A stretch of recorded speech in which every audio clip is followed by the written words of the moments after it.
All right, part 11. So for this part, I'm just going to give you some backstory on the family. Pause all the stuff about the house, pause the stuff about the car. This is backstory on his family, my ex-husband's family. All right, follow me. My ex-husband's parents, mom and dad, are both deceased. Mom passed away from cancer. Dad passed away shortly after her. I'm not sure what he passed away from. So he has a number of siblings. He has two, with his parents, he has two siblings, two brothers, excuse me, two brothers. One is older, lives in Philly. One is younger by 2 years, lives in Nashville. He has two sisters. One, Shantae, is older, lives in Douglasville with her husband and two kids, a boy and a girl. Younger sister, Kim, is the baby, lives in Augusta with her husband, worked at, I think he told me, Procter and Gamble. That was the story.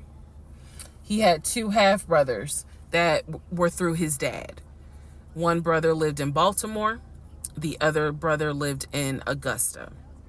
The brother that lived in Augusta, I have physically met in person, shook hands, hugged, all that. The brother that lived in Baltimore, I have FaceTimed with, talked to him. The brother that lived in Philly, the older brother that he looked up to, I have never talked to him on the phone. I would always talk to him through my ex-husband. So the conversation would be like, hey babe, brother so-and-so said hey. He didn't call him brother so-and-so. We'll call him John. John said hey. Hey John. I would be in the bathroom doing my hair, brushing my teeth. Hey John. And he would be like, did you hear? He said, how you doing? I was like, I'm good. How's he doing? Because that's just me. And so he would relay back and forth, back and forth, back and forth. He talked to John every day from starting around July after the grandmother passed away. He would talk to John every morning.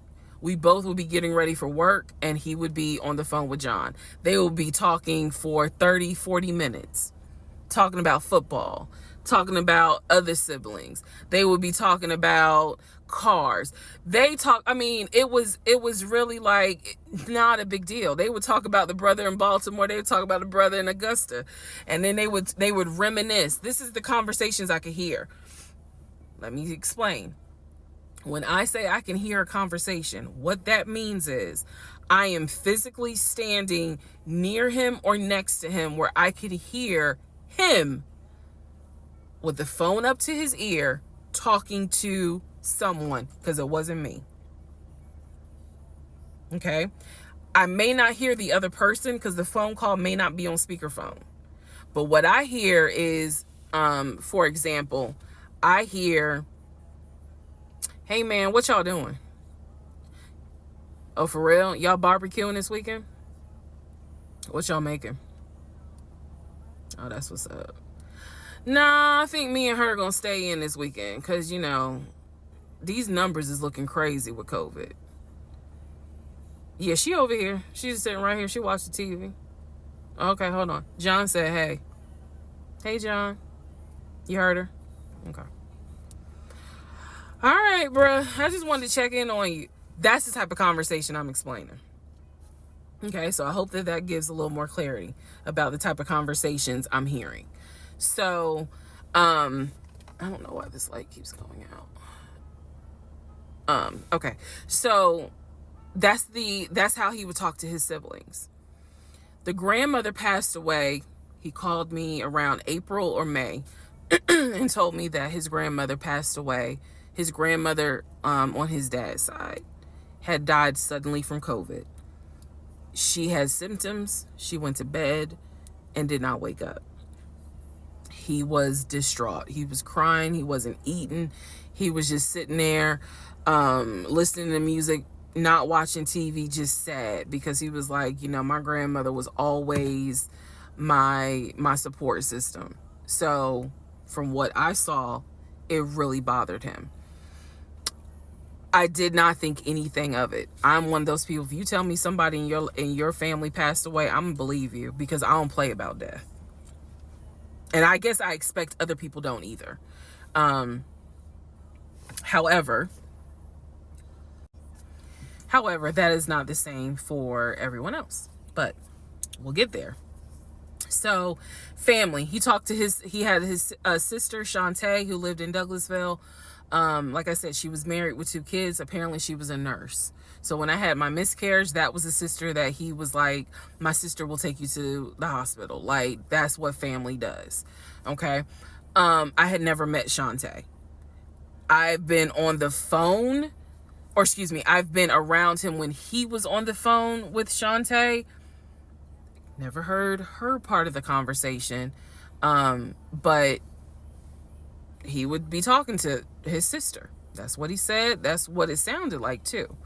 Now, what is interesting is that we lived maybe 35, 40 minutes away from Douglasville.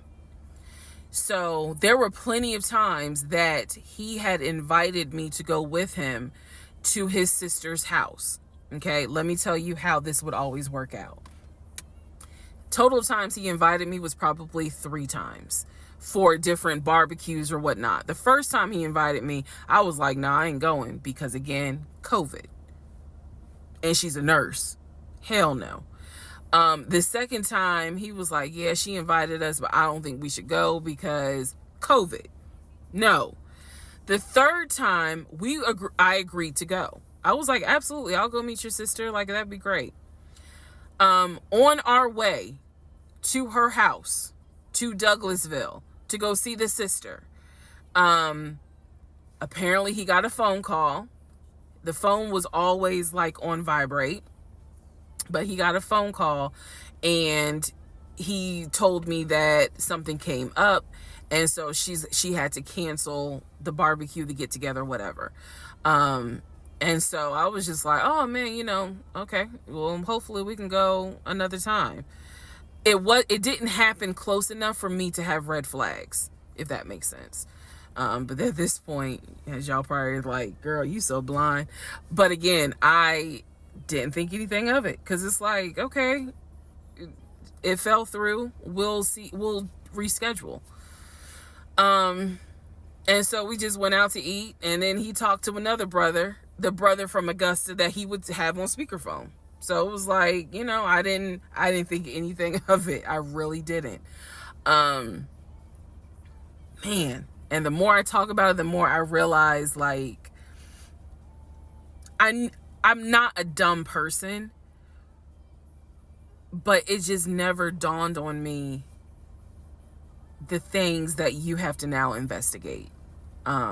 It didn't dawn on me, but nevertheless, that is the backstory for his family, right? Grandmother passed away. 3 weeks later, he called me and told me his uncle had passed away from COVID.